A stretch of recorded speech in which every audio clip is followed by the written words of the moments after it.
During the party, our friends started teasing, asking when Kobe and I were finally going to get married. I glanced at him, a small smile tugging at my lips.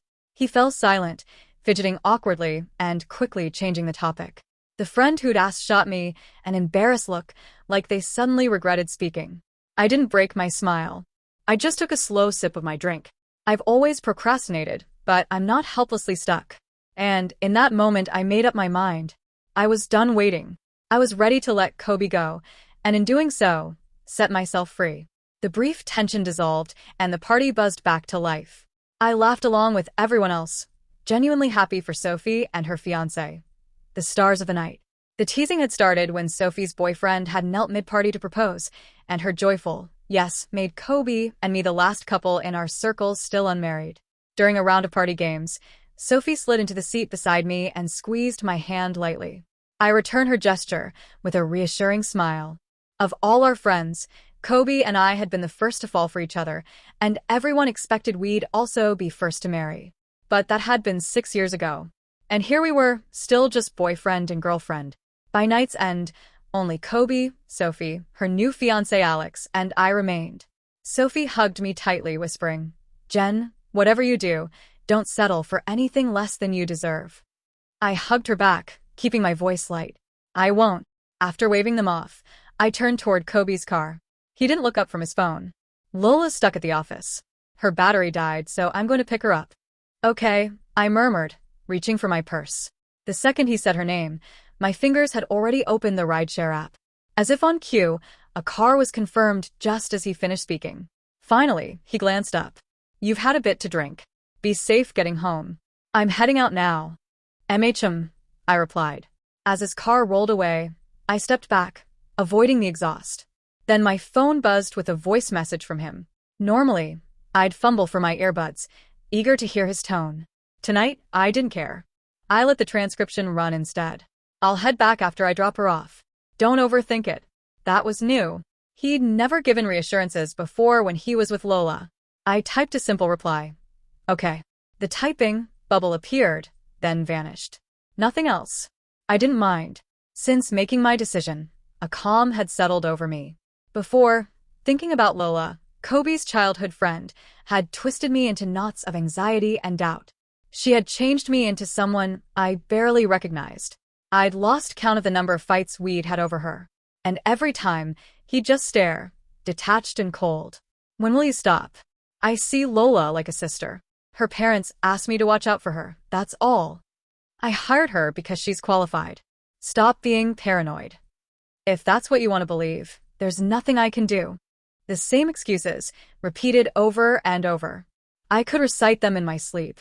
I went home that night without waiting for Kobe, and went straight to bed. As expected, he never showed up. I had known he wouldn't. The next morning, my phone pinged with a message. "Lola's power went out last night. I stayed to help her, got delayed. Didn't want to wake you." Another message followed. "I booked a hotel room. Didn't stay at her place." He was always bluntly honest about Lola, never trying to hide a thing. It was as if delivering the facts alone excused everything else. Then another ping. "Reserved a table at your favorite restaurant tonight." That was classic Kobe. A justification, paired with a peace offering. Whether I accepted it or not, he considered the matter closed. As long as he'd explained himself, the issue was supposedly settled. So many times, I tried to push for real conversation, but the look in his eyes always made it clear. He didn't see me as an equal. I was just a whining child, upset over nothing. More often than not, I swallowed my frustration, forcing a smile, playing the role of the mature, understanding girlfriend to keep the peace. I typed back simply, "Sounds good." Kobe could handle spicy food, but he didn't enjoy it. He'd never suggest that restaurant on his own. I should have been thrilled. Instead, I felt an emptiness so deep it made my chest ache. I knew better than to expect him to pick me up, so I booked a ride myself. My instincts were right. On the way to the Szechuan place, we passed his office. And there he was. I watched through the car window as Kobe, faintly smiling, shielded Lola's face with his hand as she climbed into the passenger seat. A cold certainty settled over me. I unlocked my phone. As expected, a string of new messages awaited. "Lola's joining us tonight. She's been working so hard, hasn't eaten properly in days. She doesn't like spicy food. We'll go to the Szechuan next time, I promise. I booked another restaurant. Sending you the new address now. I turned off the screen. I told the driver to continue to the original destination. Kobe had canceled our reservation, so I had to wait in line. The place was packed. It took an hour before I was seated. My phone buzzed relentlessly in my purse, but I ignored it, letting the heat of the food take over. The spices were intense, almost tear-inducing, but in a cleansing, almost satisfying way. Only after settling the bill did I check my phone. Over a dozen missed calls and messages from him had piled up. Are you there yet? Throwing a fit again? I said we'd go next time. Lola has a sensitive stomach. You're practically her sister-in-law. Can't you be a bit more understanding? Now she feels guilty and can't eat. Come over now. The same old routine repeated. Yet it was more attention than we'd exchanged in the entire past month. On the ride home, I found myself reflecting on why I'd fallen for Kobe in the first place. It had been that rainy afternoon. He was pitching his startup, facing rejection after rejection. I had just received my boss's latest critique, a 35th revision on my design. We both ducked into the same coffee shop to escape a sudden downpour, and just started talking.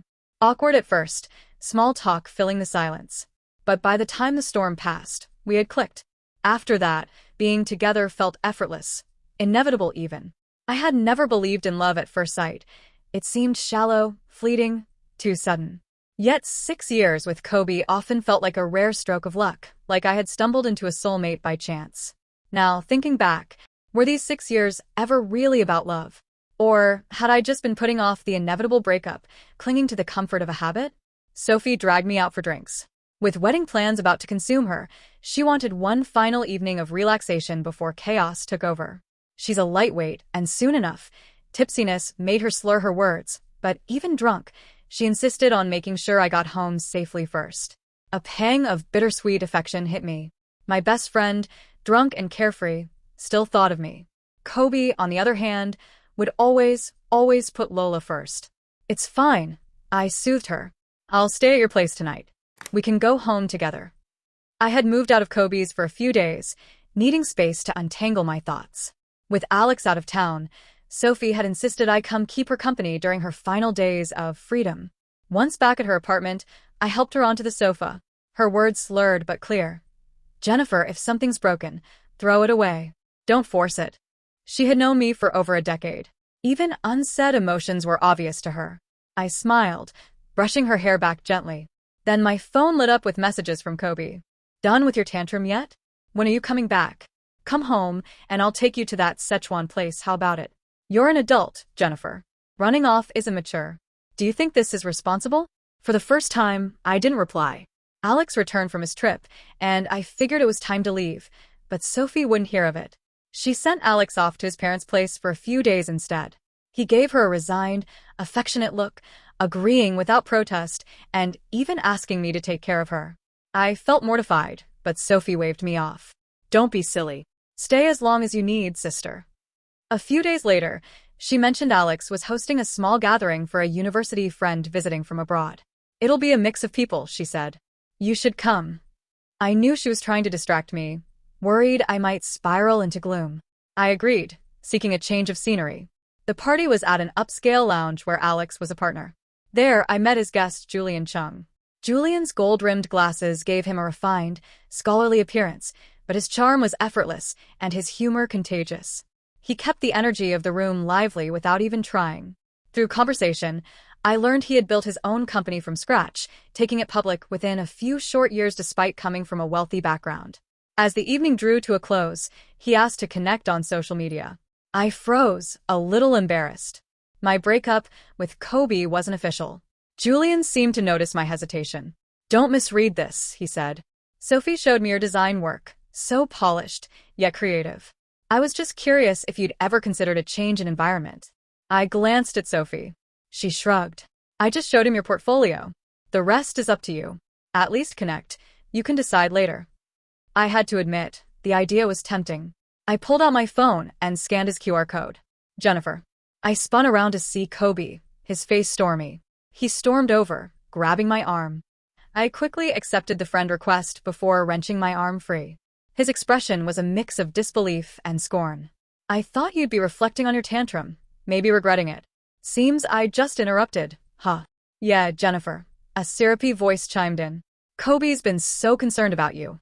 Of course. Lola. Always there, always hovering. My half-smile seemed to ignite him. Lola and I are here for a client meeting, he snapped, tone condescending. Unlike some people. Watch your tone, Kobe. Sophie cut in sharply. Jennifer is here with us. What's the problem? His gaze darkened, shifting to Alex. We're friends, right? You knew she was here, and didn't tell me? Just let me worry for days. Alex held up his hands innocently. I was out of town. Just found out myself when I returned. Sophie's voice was icy. You were worried? You never called me, never checked her office? I was giving her space, he finally stammered. I saw our friends shift uncomfortably. Not wanting to escalate, I said evenly, I'll come back tomorrow to pack. Don't make a scene. The words lingered. It was always him saying, don't make a scene. He grabbed my arm again, insisting, come home tonight. You can get your things tomorrow. I didn't argue. Meeting Sophie's anxious gaze, I nodded. It's fine. Don't worry. In the parking garage, I reached instinctively for the back door handle. Front seat, Kobe said flatly. I raised an eyebrow in surprise. Lola's jaw dropped. Where do I sit? I get carsick. I'll be fine, he said firmly. Smooth driver. You'll manage. She fell silent, shooting me a venomous glance before reluctantly climbing in the back. I slid into the passenger seat without a word. The drive was quiet. Lola tried conversation, but Kobe's clipped answers quickly shut her down. After dropping her off, he headed toward our apartment. Jennifer, he finally spoke, breaking the silence. We need to have a proper talk in a few days. I glanced at him, but remained silent. What was the point? His knuckles whitened on the steering wheel. Why aren't you saying anything? I don't know what to say, I muttered, rubbing my temples. A frustrated sigh escaped him. I really see Lola as a sister. The passenger seat thing bothers you? I'll be more careful, or give her a transportation stipend, so she can take her own rides. Her place is close, downtown, no big deal. I stifled a bitter laugh. She hadn't moved. She'd been there the whole time. Back home, Julian sent me a message with his company's info packet. No pressure, just a gentle nudge to consider it. As I scrolled, Kobe snatched my phone. The screen had locked. He tried his fingerprint repeatedly until the phone demanded the passcode, which he didn't know. His face darkened. You changed the passcode? Deleted my fingerprint? We haven't even broken up. I looked at him calmly. Everyone deserves privacy, don't they? He flinched, memories of that other night flashing across his mind. When he had been in the shower, I'd answered a persistent call. Lola had appeared on the screen, and he had stormed out, grabbing the phone and accusing me of violating his privacy. The next day, my fingerprint was gone from his device and the passcode changed.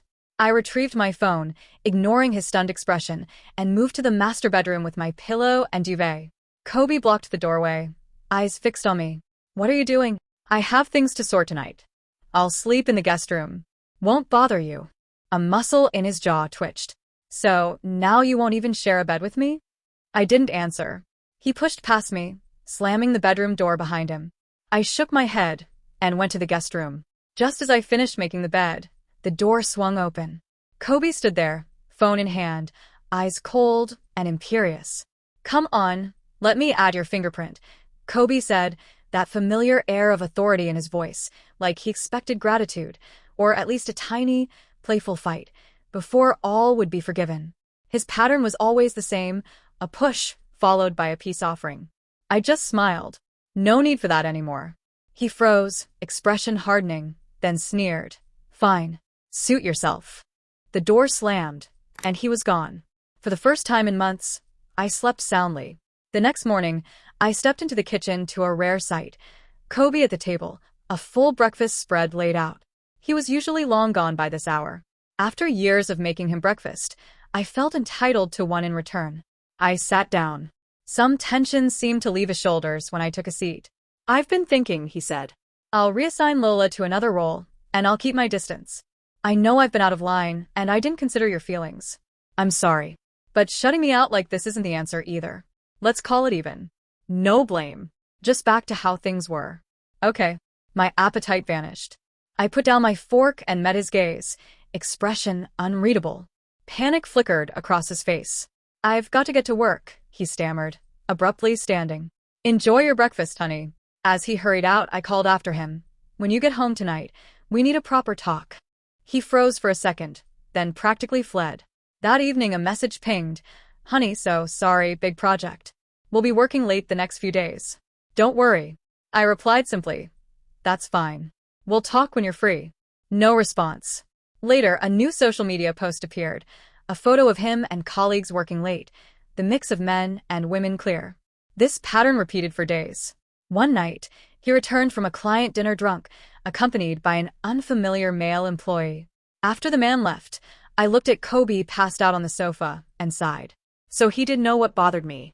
In the past, Lola had always been the one to bring him home after drinking. At first, I let it slide. Later, I voiced my discomfort. He insisted it was part of her job, telling me to stop being insecure. Now, he seemed to care. Dinners arrived on time. Breakfast prepared, yet he avoided confrontation. He seemed to believe keeping me quiet was enough. Lola, of course, wasn't silent. Her social media showed the same late-night office scenes, but cleverly angled to look like it was just the two of them. By the fifth day, all of her suggestive posts vanished. Then a message from an unknown number appeared. Why can't you just let him go? I laughed wryly. I wasn't holding on. It was time. I sent Kobe a message, formally requesting a conversation. Hours passed before his reply. Business trip for a few days, honey. Talk when I return. Running away wouldn't stop this. I typed back, running won't solve anything. Refusing to talk is your choice. But I won't put my life on hold for you indefinitely. This time he called, frantic. I really am on a trip. Lola's not with me. Just trust me, please. We can talk when I get back. I'll change, I promise I'll change. His desperation was thick, his voice cracking on the last words. I listened, melancholy washing over me. It was too late. Everything was too late. I moved out of the home I'd shared with Kobe. I also resigned from my job. Julian's offer was my ticket to a fresh start overseas, a chance to build a new chapter in my life. Packing, I got lost in memories. Even knowing my decision, objects tied to our shared history stung.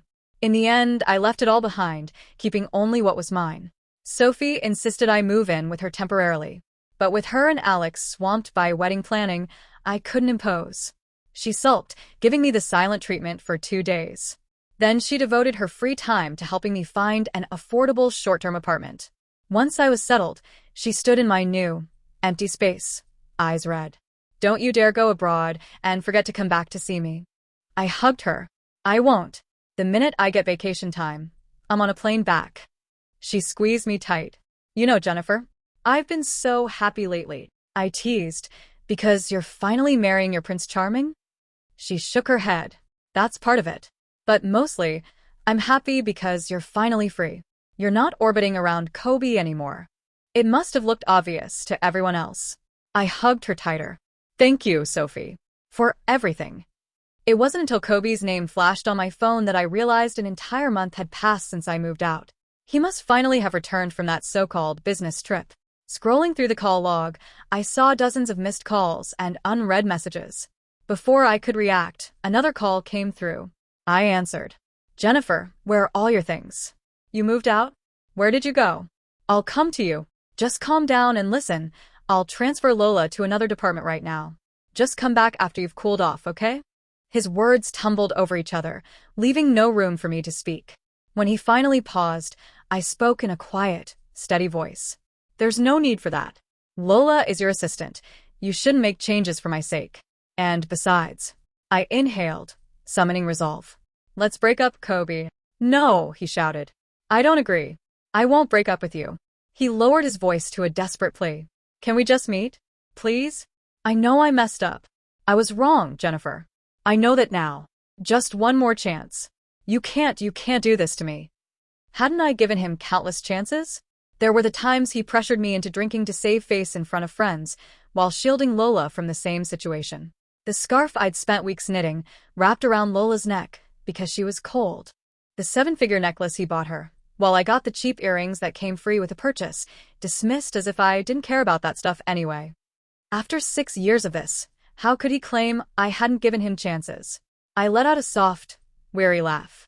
Let's end this cleanly, Kobe.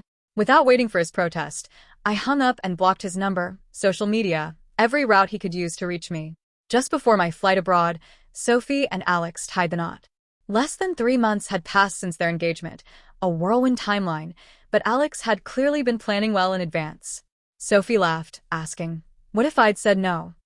He looked at her with unwavering devotion. "Then I would have waited. My whole life, if I had to." The words brought tears to my usually composed, witty friend. Watching them exchange vows, I reflected on their happiness and contrasted it with my 6 years with Kobe. At least my friends had found what they deserved. That was enough. Then came the bouquet toss. Fate, or perhaps irony, placed it squarely in my hands. Jennifer. I looked up. Kobe stood there, dressed immaculately in a tailored suit. His gaunt face betrayed exhaustion. He hadn't tried contacting me after I cut him off, and though I had anticipated awkwardness, part of me had been relieved he wasn't present at the start of the ceremony. "I've been sorting things," he said, voice hoarse. "That's why I'm late. I tried to find you, but Alex and Sophie wouldn't tell me where you were living. I went to your office, and they said you'd quit. I knew I'd see you here today." He produced a small box, opened it, and dropped to one knee. "This was short notice, the best I could get for now. I'll buy better ones later. Marry me, Jennifer. Please." I recognized the diamond. It cost more than the necklace he'd given Lola. But all I felt was emptiness. Guests cheered, unaware of our history. "Say yes. Marry him." I leaned into Sophie, whispering, "This is your wedding. Let's not steal your spotlight." Kobe clung to my words like a lifeline. "Then just let me put the ring on your finger. For now." I clenched my hand into a fist, refusing. His eyes reddened. "Jennifer, I was wrong. So wrong. I sent Lola back to her hometown. Everything else I did wrong, I'll fix. Please, just, please." A sob choked him. The crowd quieted, sensing his distress. I shot an apologetic glance at Sophie, who nodded subtly, urging me to stand firm. Alex and a few groomsmen gently led him away. In a private corner, he finally lost control. "Jennifer. 6 years. How can you be so cruel?" I didn't answer directly. "I'm moving abroad, Kobe. I'll wait for you." "Don't. It's unnecessary." My voice was steady for the first time in years. "I found my path. My future is mine. And you aren't in it." I walked away, leaving behind his regretful sobs. The road ahead was mine alone. Our paths would never cross again.